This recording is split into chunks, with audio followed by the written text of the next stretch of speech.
This is the Willamette Promise webinar on the Oregon Tech student process.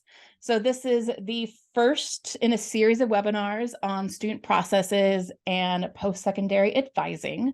Today, I'm going to be covering the Oregon Tech student process. So processes that students need to take to navigate their dual credit courses offered through Willamette Promise in partnership with Oregon Tech. My name is Elizabeth Layton. I'm glad to be here and meet you guys.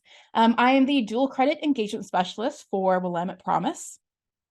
I was a teacher for 8 years with experience at both the high school and college level. And this, along with all the experience I have actually teaching dual credit, puts me in kind of a unique position to help students and those of you who support students navigate the dual credit landscape. So in this webinar, we're going to cover the 5 processes. So we're going to start with the dual credit application. We'll move on to the student registration process, the student payment process, and then the process to drop or withdraw grades. And finally, we'll look at student transcripts and how to request those. There will be time at the end for overview questions, a preview of forthcoming webinars in the series. And like I stated at the beginning, feel free to put any questions into the chat, and we'll make sure we get to those. All right, so we're going to start with the dual credit application. So when students are ready to register for the Willamette Promise with a course through Oregon Tech, they need to complete a simple online application to begin the enrollment process. So this is the first step. And they can do this in one of 2 ways. So they can visit admissions.oit.edu/register/hi-school. And this takes them directly to the application page. Or they can navigate to the application through our website. And this is probably the easier, more comprehensive URL, wesd.org/student. And this takes them to the student hub of our website. They will want to click on student registration, which is this first button, and then click on the Oregon Tech registration, which is the first button over here. Once they are on the Oregon Tech dual credit page, they will find the button for the dual credit application. One thing to note is that if a student has already been issued an Oregon Tech ID number, or that they've taken a dual credit course in the last year, they don't need to fill out the application again. So that's just something, in case they've done that, they don't have to do it more than once. So the application itself is broken up into 8 parts. And students will want to have all that information before beginning, as it's just all on one web page. So it's all going at the same time. So I want to take you guys through each section and go over each of the required aspects of it. So we start with the About You section, and this is where students are asked for their legal first and legal last name, along with their birth date. So those are the required fields. Then they have the option to provide a preferred first name.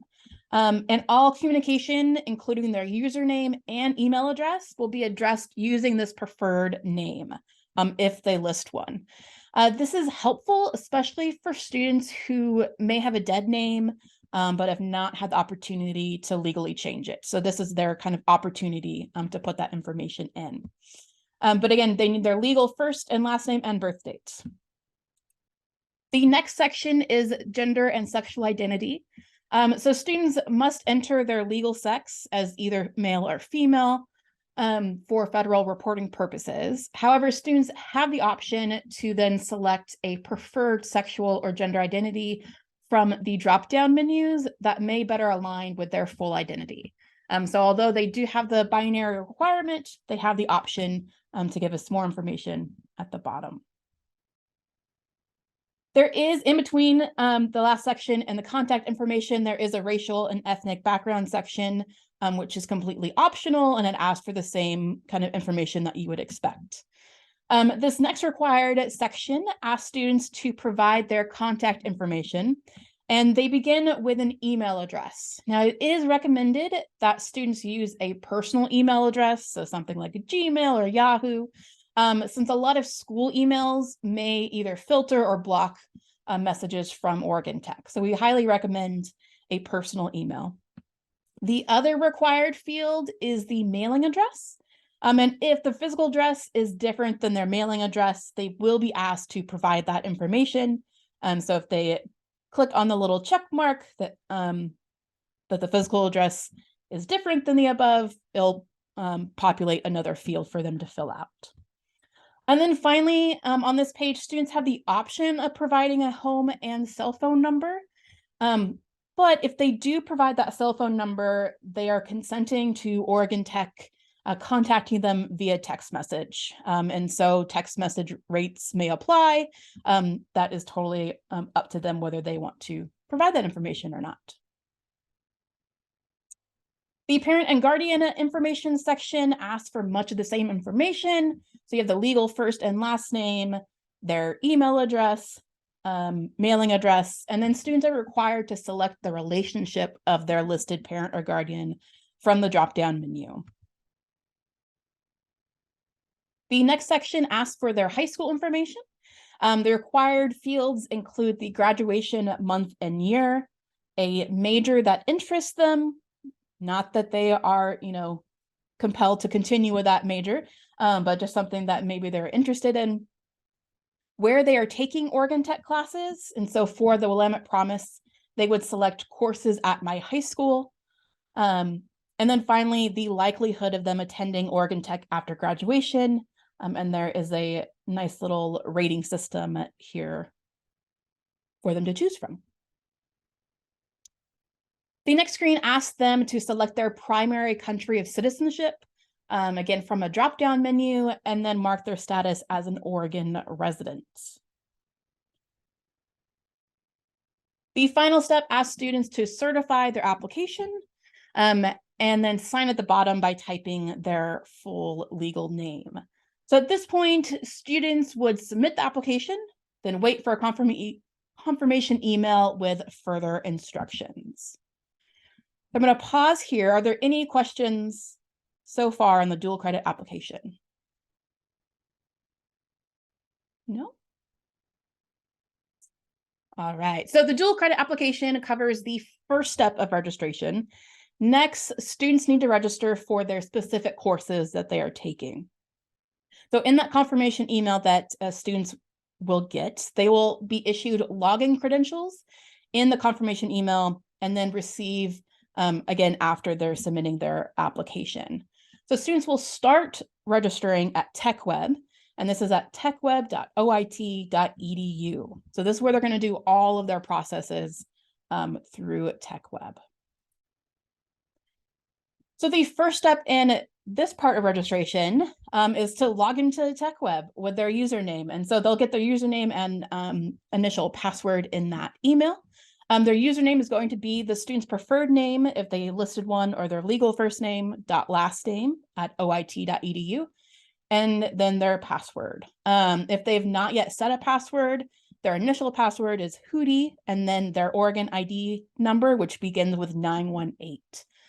So they'll just put that in, and then they'll be asked to create an actual password. So step one, log into TechWeb. Step two, they're going to be looking at this screen, their home menu screen, and students that want to click on the Register for Courses option that is right here on the first level.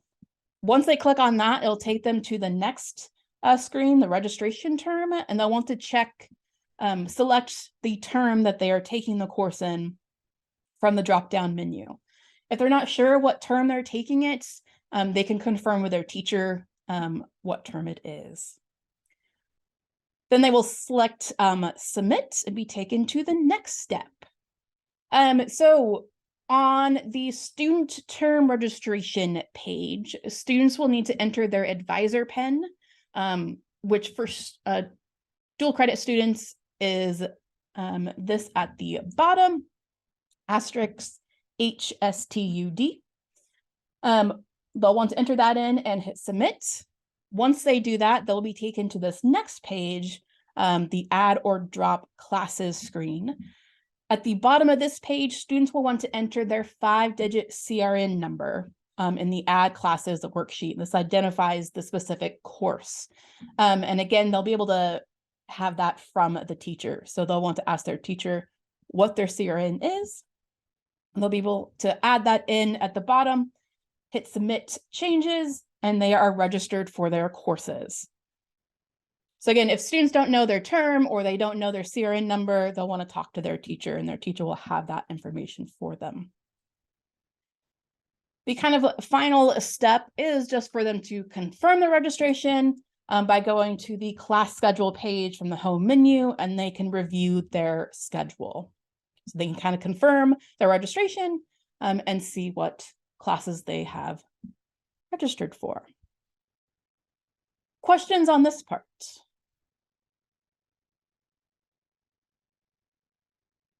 No? All right, so far I've covered 2 steps that students need to complete to enroll in dual credit courses. Both of these processes are through Oregon Tech directly. The next step, student payment, is through us, the Willamette Promise. So to participate in our program, students pay a $30 fee once per school year, and this is regardless of how many courses they take. And if they take courses from both Western Oregon University, which is our other partner, and Oregon Tech, it's $30. All payments are due June 16th, but students have 2 options when it comes to payment. So they can go to our payment portal and pay their $30 fee through our Square site, or they can fill out the fee waiver form if they are on free and reduced lunch. Oh.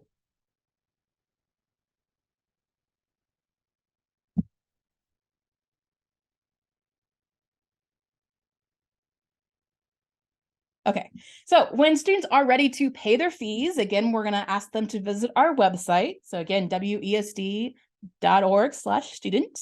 This time, we're going to be clicking on the second option, the student payment. And then this is where they will see one of these 2 options. So they can either click on the pay here and be taken to our Square site, or they can fill out the fee waiver form here. No payments are going to be made to Oregon Tech directly. So it's all going through Willamette Promise at this point. So if students choose to pay their fee, they will be taken to our Square payment site and begin with selecting their mascot from the available options. Now, a lot of parents or students sometimes go a little wary about the Square site. It is a legit site. This is the web address, so willamette.promise.square.site/pay your fees here. And we'll see the logo at the top to kind of make sure that it is the correct place. So there will be a whole list of different school mascots. So the first step is to select their school mascot. If a student is trying to pay their fee and they can't find their mascot listed on the Square payment site, their school is opted to pay their Willamette Promise fees. Those schools who pay for their students are also listed at the bottom of the student payment page. So once they click on student payment, they'll see these at the bottom just in case. So all of those schools have already paid for their students. All right, so if a student is continuing with registration, they found their mascot, they will then enter their information. All we need is their first and last name. Don't need to mess with anything else. And then they want to click on Buy Now. This takes students to the final page where they enter in the payee information. Right, so we need email address, first and last name, and phone number, the payment information, so the card number, expiration date, and CVV, and then they can review and submit their order on this page. They don't get anything. They'll get a receipt for their email, but they won't have anything to actually download. Some parents will get confused because they'll be like, well, I said I can download now. There's nothing to actually download, but we'll get this information and put it into the system. So that's the first option of actually paying the fee. The second option is the fee waiver form. So students who are on free and reduced lunch, they open this application and enter the information that they have. And this includes their 8-digit state testing ID number. So some teachers have access to this in their grade books. Others, you need to go to the front office to ask. But this is their state testing ID number from the Oregon Department of Education. They'll also want to list the courses they are taking with Willamette Promise and the teachers who are offering those courses. They may only know of the one class they're taking, and that's fine.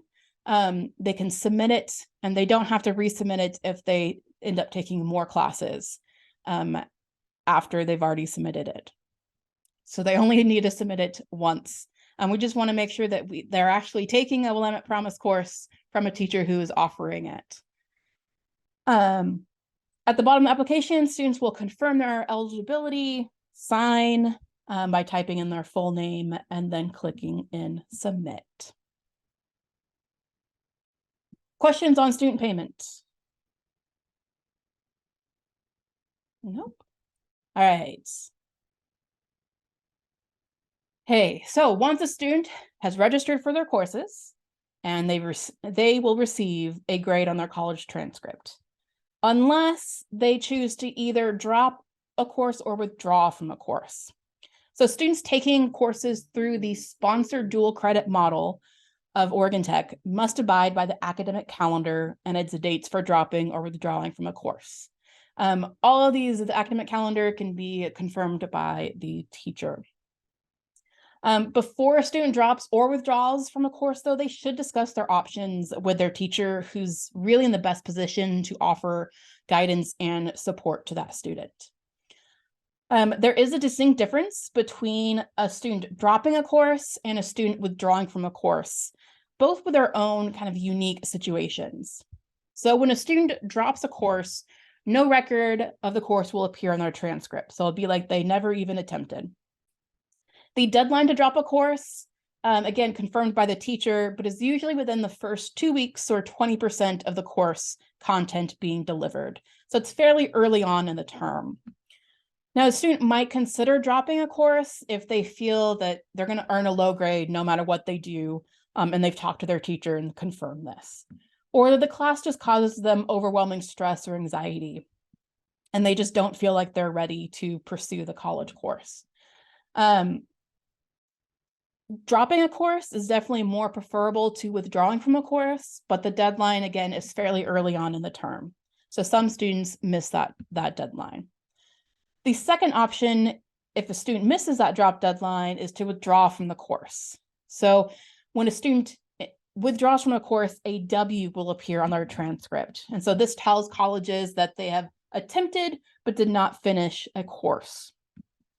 The deadline to withdraw from a course, again, confirmed by the teacher, but is usually within the first 7 weeks of content being delivered, or 70% of the content. A student would withdraw from a course if they, again, have confirmed with their teacher that no matter what they do for the rest of the term, they're going to end up with either a D or an F.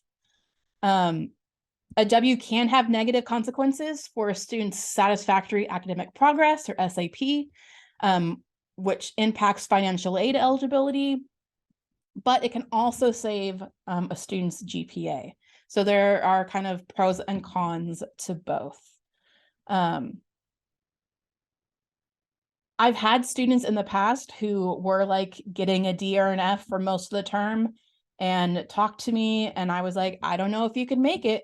But they ended up pulling it out in the last 3 weeks. So it really depends on the students and how proactive they are in raising that grade. But again, they really want to discuss this with their teacher to really understand where they are. Either way, the process to drop or withdraw from the course is the same. Once students have decided that that's what they want to do, they discussed it with their teacher can help them email outreach at oit.edu, and they'll receive the dual credit drop withdrawal form. The form must be completed with the required information. So this includes the student's first and last name, their Oregon Tech ID, the term that they're taking it, their teacher, their high school CRN course, and the reason for dropping or withdrawing. And then the student and the teacher will both have to sign the form before it can be submitted. And it's all digital. So that's why the student needs to email outreach at oit.edu to get that form. Questions on grades or dropping, withdrawing?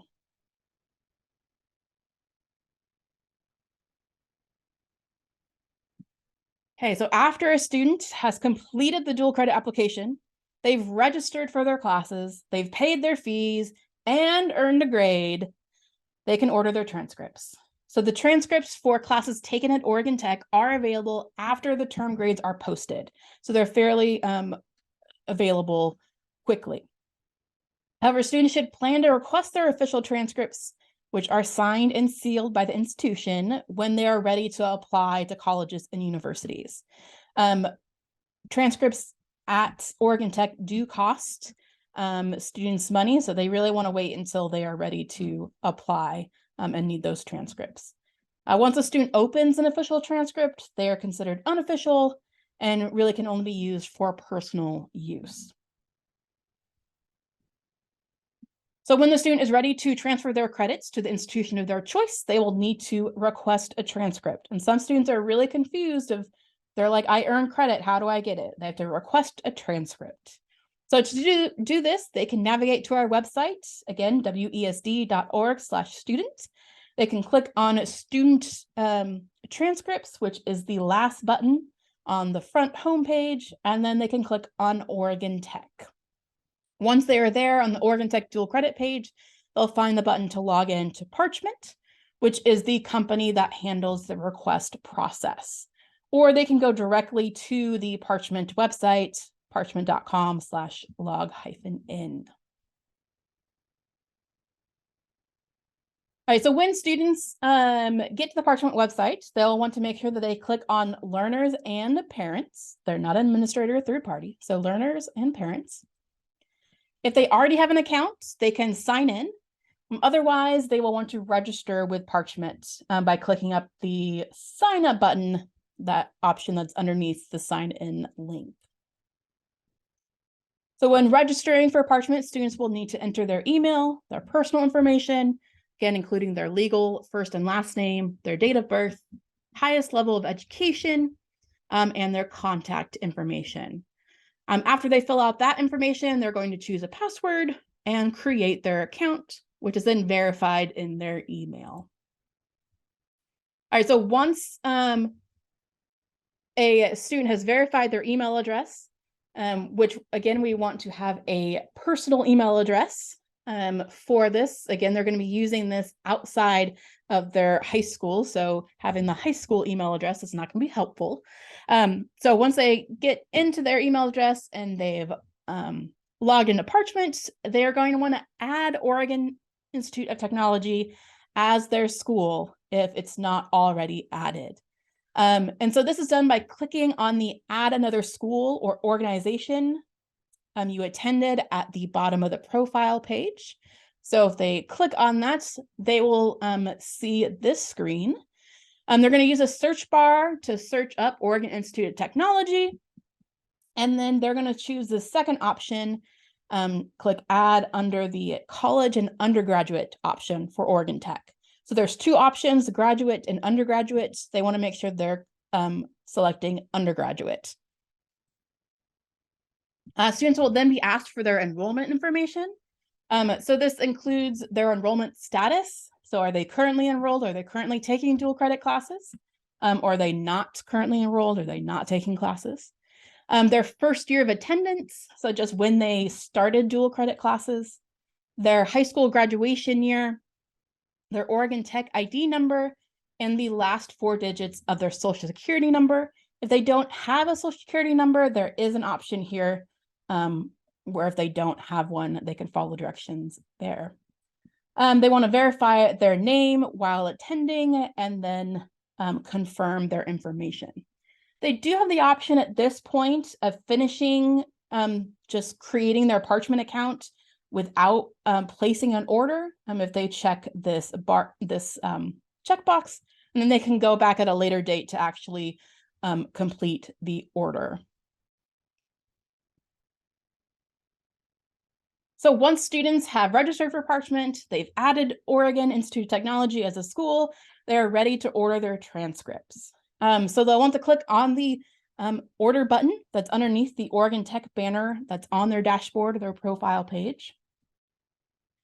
And then from here, students will set the delivery destination. So the first option is to enter the school that they wish to send their transcripts to, and they can search for that school.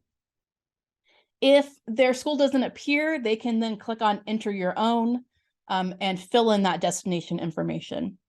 The second option is to click on the I'm sending to myself or another individual. And then again, you'll want to enter that information. It asks for their name, their email, and to retype their email and hit continue. So there's 2 options, either send it to an institution or send it to an individual.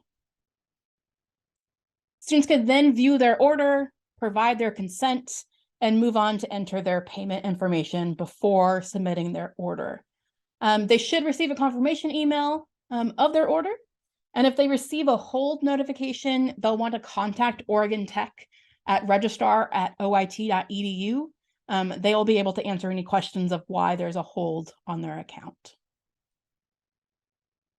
All right, so today we've gone through a lot of information for these Willamette Promise courses offered through Oregon Tech specifically. We've covered how to complete and submit the dual credit application, how to register for courses, the payment options for students, the steps involved, and consequences of dropping or withdrawing from a course, and how to request transcripts. So are there any questions that anyone has on anything that's been covered or anything else that maybe I didn't cover?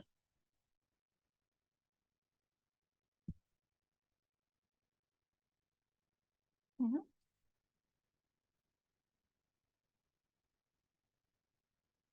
All right, so as a reminder, this was just the first in a series of Willamette Promise webinars. The next webinar is on February 8th, same time at 9. And this will cover Western Oregon student processes. So if you have any students taking classes through Western, it will help you out. We'll look again at how students register, the payment options, which are the same, how a student accepts or declines their grade, which is a little bit different for Western, and the transcript ordering process, which again is a little bit different. And then March 8th, that webinar is at 9. This is where we really begin our conversation on post-secondary advising by understanding the core transfer map and what this means for our students. So I hope this information has been helpful. If you have any further questions, you can visit our website, willamettepromise.org, or you can contact me, Elizabeth Layton at wesd.org, Elizabeth.Layton, and contact me for any information. And that concludes the first webinar. If you have any questions, I'll stay on and answer those. If not, thank you for coming.